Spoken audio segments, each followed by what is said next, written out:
তো 2020 সালে আমি প্রথম আমার হেয়ার ফল নোটিস করি।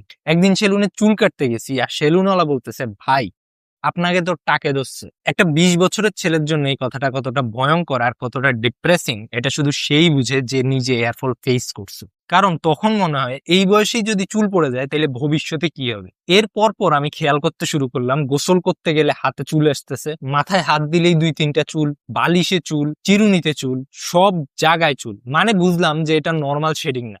তারপরে নর্মালি আমি ইন্টারনেটে সলিউশন খুঁজতে শুরু করি, কিন্তু অনেস্টলি বললে ইউটিউবে আর ইন্টারনেটে হেয়ার ফল সলিউশনের নামে 90% জিনিসই ব্র্যান্ড প্রমোশন। কেউ বলতেছে এই তেল ইউজ করো, কেউ বলতেছে এই সিরাম ইউজ করো, কেউ বলতেছে এই শ্যাম্পু ইউজ করো, কিন্তু রিয়েল প্রবলেম হলো হেয়ার ফল কেন হইতেছে এটা কেউ এক্সপ্লেন করতেছে না বা করেই না। ডক্টরদের কিছু ভিডিও আমি দেখছিলাম, সত্যি বলতে ওইগুলা ভালোই ইনফরমেটিভ ছিল, কিন্তু ওইগুলাতে প্রবলেম ছিল, ওইগুলা মোস্টলি ছিল medicine based treatment like minoxidil, finasteride এইসব।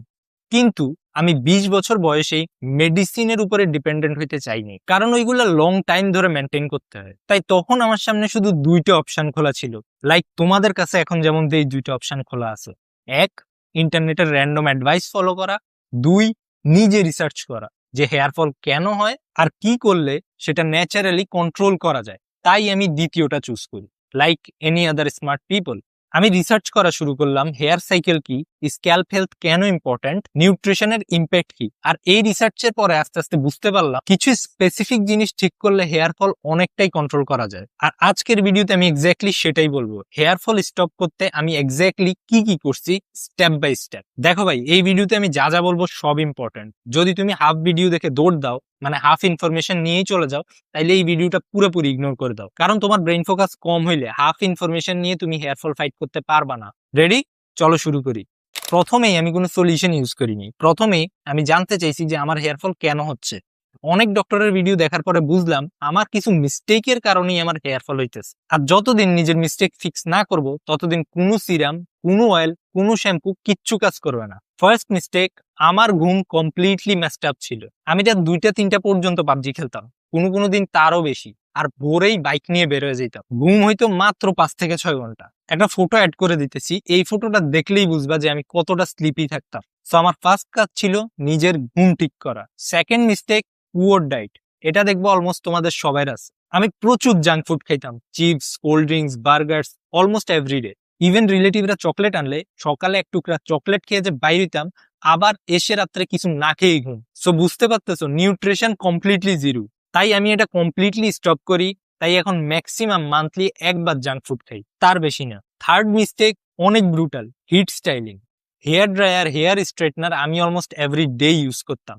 প্রবলেমটা কি জানো? হিট ডাইরেক্টলি চুলের প্রোটিন স্ট্রাকচার ড্যামেজ করে। চুলের মেইন প্রোটিন হচ্ছে ক্যারাটিন। হাই টেম্পারেচারে এই প্রোটিন উইক হয়ে যায়। রেজাল্ট, চুল ড্রাই হয়ে যায়, উইক হয়ে যায়, আর ইজিলি ব্রেক হয়ে যায়। অনেক সময় আমরা ভাবি যে হেয়ার ফল হইতেছে, বাট না, এটা হিট স্টাইলিং এর থেকে ব্রেকেজ হইতেছে। আর আমি তখন হিট প্রোটেক্টেন্ট ইউজ করতাম না। যখন আমি এটা বুঝলাম, আমি কমপ্লিটলি হিট স্টাইলিং অফ করে দিছি। আর এখনো আমি হিট স্টাইলিং করি না যে এমন না, করি, বাট হিট প্রোটেক্টেন্ট ইউজ করি। আর তাছাড়া এখন আমার হেয়ার ফলও নাই, আর করলেও অকেশনালি ইউজ করি, not daily. Fourth mistake, stress.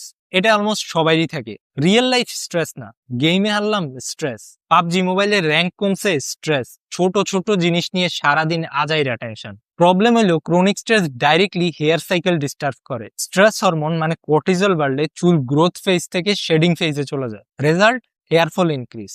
যখন আমি বুঝলাম এই আজারিয়া স্ট্রেস আমার কোনো বেনিফিট দিতেছে না, তখন আমি নিজে থেকেই এটা অনেক কমাই দিই। লাইক গেম খেলা কমাই দিছি, দেন আজাইরা ছোট ছোট স্ট্রেস যেগুলি ওই বয়সে থাকে। এখন পর্যন্ত বললাম আমি কি ভুল করছিলাম, কিন্তু এখন আসল জিনিসটা শুরু। কারণ এই ফেজে আমি শুধু হেয়ার ফলই থামাই নেই, ন্যাচারালি রিগ্রোথও পাইছি। আমার কপালের সাইড যেখান থেকে চুল উঠে যাইতেছিল, সেখানেও নতুন চুল গজাইতে শুরু করে। আর এখন আমি স্টেপ বাই স্টেপ বলবো ঠিক কি করছি। Step number 1, scalp health fix. দেখো ভাই, স্ক্যাল্প হেলথ ফিক্স মানে তোমার মাথার পরিবেশ ফিক্স করা, যাতে চুল প্রপারলি গ্রো করতে পারে। আমি আগে একটা বড় মিস্টেক করতাম, শুধু চুলের দিকে ফোকাস করতাম, স্ক্যাল্পের দিকে না। কিন্তু পরে বুঝলাম হেলদি হেয়ার গ্রো করার জন্য হেলদি স্ক্যাল্প দরকার। যেমন গাছ বড় করতে শুধু পাতা না, মাটি হেলদি করতে হয়। স্ক্যাল্পের ক্ষেত্রেও ঠিক সেম। আমার প্রবলেম কি ছিল? সারাদিন বাইরে ঘোরাফেরার কারণে স্ক্যাল্প ডার্টি হয়ে যেত। আরেকটা প্রবলেম ছিল, আমি র্যান্ডম শ্যাম্পু ইউজ করতাম, কখনো হার্শ শ্যাম্পু, কখনো স্ট্রং ফ্রেগরেন্সের শ্যাম্পু। রেজাল্ট কি হতো? স্ক্যাল্প আরো ড্রাই আর ইরিটেটেড হয়ে যেত। সলিউশনের জন্য আমি কি করছি? প্রথমে তো শ্যাম্পু চেঞ্জ করছি, সালফেট এন্ড পারাবেন ফ্রি শ্যাম্পু নিছি। মানে মাইল্ড শ্যাম্পু যেটা বলে। দেন ডেইলি শ্যাম্পু করা অ্যাভয়েড করছি, কারণ ওভার ক্লিন করলেও মানে বেশি ক্লিন করলেও স্ক্যাল্প আরো ড্রাই হয়ে যায়। মাইল্ড শ্যাম্পু উইকে 2 থেকে 3 বার ইউজ করতাম, শুধু চুলে না, স্ক্যাল্পে জেন্টাল মাসাজের সাথে। এই সিম্পল চেঞ্জ করার পরে 2 উইকের মধ্যে আমি নোটিস করি যে স্ক্যাল্প আরো ক্লিন লাগতেছে, ইরিটেশন কমে গেছে, আর most importantly hair fall visibly কমে গেছে। তবে একটা জিনিস মনে রেখো, শ্যাম্পু এর মেইন কাজ হলো স্ক্যাল্প ক্লিন করা। কেউ বলবে এই শ্যাম্পু দিয়ে হেয়ার রিগ্রোথ হবে, এটা fully scam, marketing tactics. Shampoo দিয়ে হেয়ার রিগ্রোথ হয় না, জাস্ট স্ক্যাল্প ক্লিন করে। স্টেপ নাম্বার 2, নিউট্রিশন ফিক্স করছি। অনেস্টলি বললে এইটা আমার জন্য গেম চেঞ্জার ছিল, কারণ আগে আমি ভাবতাম হেয়ার ফল মানেই এক্সটার্নাল প্রবলেম, অয়েল লাগাও, শ্যাম্পু চেঞ্জ করো, এইসব। কিন্তু পরে বুঝলাম হেয়ার গ্রোথ 50% এক্সটার্নাল আর 50% ইন্টারনাল। আমি নিজের ডায়েটটা দেখলাম যে কি ছিল। যেমনটা বলছি, ব্রেকফাস্ট করতাম না, জাঙ্ক খাইতাম লাঞ্চে, আর ডিনার স্কিপ করে দিতাম মাঝে মধ্যে। তো যখন বুঝছি আমার ডায়েটই অ্যাকচুয়ালি ট্র্যাশ, তখন আমি ডায়েট চেঞ্জ করা শুরু করি। ফার্স্ট আমি আমার ডায়েটে ডেইলি প্রোটিন অ্যাড করি, এগস অ্যাড করি, ফিশ অ্যাড করি, ডাল অ্যাড করি। জিম ডায়েট ফলো করি নেই, জাস্ট এনশিওর করছি যে মিনিমাম প্রোটিন পাইতেছি। সেকেন্ডলি ফ্রুটস অ্যাড করছি ভিটামিন সি এর জন্য, কারণ ভিটামিন সি কোলাজেন প্রোডাকশনে সাপোর্ট করে, যেটা হেয়ার স্ট্রাকচারে স্ট্রঙ্গার করতে হেল্প করে। থার্ড, ওয়াটার ইনটেক ইনক্রিজ করি, এটাও কিন্তু ডায়েটের অংশ। আগে আমি অলমোস্ট পানি খাইতামই না, কিন্তু হাইড্রেশন স্ক্যাল্প হেলথের জন্য অনেক ইম্পর্টেন্ট। এটা চেঞ্জ করার পরে ইনস্ট্যান্ট রেজাল্ট আসে নাই, কিন্তু 3 থেকে 4 সপ্তাহ পরে হেয়ার শেডিং ভিজিবলি কমছে। এই জায়গাতে এসেই আমি বুঝছি এক্সটার্নাল ট্রিটমেন্টের আগে ইন্টারনাল নিউট্রিশন ফিক্স করা essential. Step number 3, gentle oil massage. এখানে একটা ইম্পর্টেন্ট ক্লিয়ারিফিকেশন দিই, আমি অয়েলকে ম্যাজিক সলিউশন হিসেবে ইউজ করি নাই যে বাকি কিছুই করবো না আর অয়েল লাগাবো আর চুল গজায় যাবে, বরং সাপোর্টিভ স্টেপ হিসেবে ইউজ করছি। কারণ অনেস্টলি বললে শুধু অয়েল মাখলে বা যা তা অয়েল মাখলে তোমার হেয়ার ফল স্টপ হবে না, কিন্তু প্রপারলি ইউজ করলে এটা স্ক্যাল্প হেলথ ইমপ্রুভ করে তোমার রিগ্রোথও দিতে পারে। আগে আমি কি করতাম, অ্যাগ্রেসিভ ভাবে অয়েল মাসাজ করতাম, স্ট্রং রাবিং, নেলস ইউজ, ভাবতাম বেশি ঘষলে সার্কুলেশন বাড়বে। কিন্তু পরে বুঝলাম যে এই aggressive rubbing hair roots loose করে দেয়, যার ফলে রেজাল্ট হয় উল্টা, হেয়ার ফল আরো বেড়ে যায়। আমি তখন জেন্টেল অয়েল মাসাজ শুরু করি, উইকে 2 বার, এর বেশি না। খুব লাইট প্রেসার দিয়ে ফিঙ্গার টিপস দিয়ে ম্যাসাজ করতাম, no nails, just circular motion. আর এখানে একটা জিনিস অ্যাড করি, আমি ব্লাইন্ডলি যে কোনো অয়েল ইউজ করিনি, কোনো অ্যাড দেখে দৌড় দেই নেই কিনতে। আমি রিসার্চ করছি সাইন্টিফিক্যালি স্ক্যাল্প সাপোর্ট করার জন্য কোন অয়েলটা বেটার। আমি পার্সোনালি ইউজ করছিলাম রোজমেরি এসেনশিয়াল অয়েল, যেটা scientifically proven, but always carrier অয়েলের সাথে মিক্স করে, কারণ এটা একা ইউজ করা যায় না। আমি তখন ক্যাস্টর অয়েলের সাথে মিক্স করে ইউজ করছিলাম। বাট রিমেম্বার, বাংলাদেশে অনেক ফেক রোজমেরি এসেনশিয়াল অয়েল আছে, ওইগুলা ব্লাইন্ডলি ইউজ করো না, অলওয়েজ রেপুটেবল ব্র্যান্ড চুজ করো। এই অয়েল ম্যাসাজ করার মেইন বেনিফিট, স্ক্যাল্পে ব্লাড সার্কুলেশন ইমপ্রুভ হয় আর হেয়ার রুটস বেটার নিউট্রিশন পায়। এই স্টেপ ফলো করার পরে আমার বেবি হেয়ারস আসা শুরু করছে। কিন্তু মনে রাখবা, এটা একা মিরাকল সলিউশন না, কিন্তু স্টেপ 1 আর 2 যেটা বললাম, এটার সাথে কম্বাইন করলে রেজাল্ট নোটিসেবলি বেটার হয়। Step number 4, consistency. এইটাই মোস্ট ইম্পর্টেন্ট পার্ট।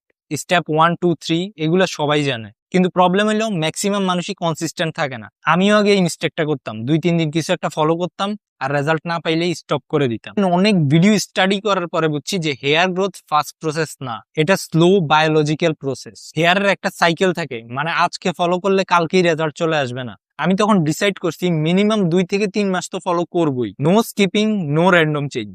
প্রথম 1 থেকে 2 সপ্তাহে অনেস্টলি ড্রামাটিক চেঞ্জ দেখবা না ভাই, আমিও দেখিনি, কিন্তু 3 মাস এটার প্রপারলি মেনটেন করলে অনেস্টলি তুমি ভালো রেজাল্ট দেখবা। ম্যাক্সিমাম মানুষই কুইট করে দেয়, রেজাল্ট আসার আগেই স্টপ করে দেয়। আমি কন্টিনিউ করে রেজাল্ট পেয়ে বলতেছি হেয়ার ডেন্সিটি ইমপ্রুভ হইতে থাকে। ভিডিওটা যদি তোমাকে হেল্প করে থাকে তাইলে সবার সাথে শেয়ার করো, যাতে অল্প বয়সে আর কেউ চুল না হারায়। See you in the next video. Love you, tata.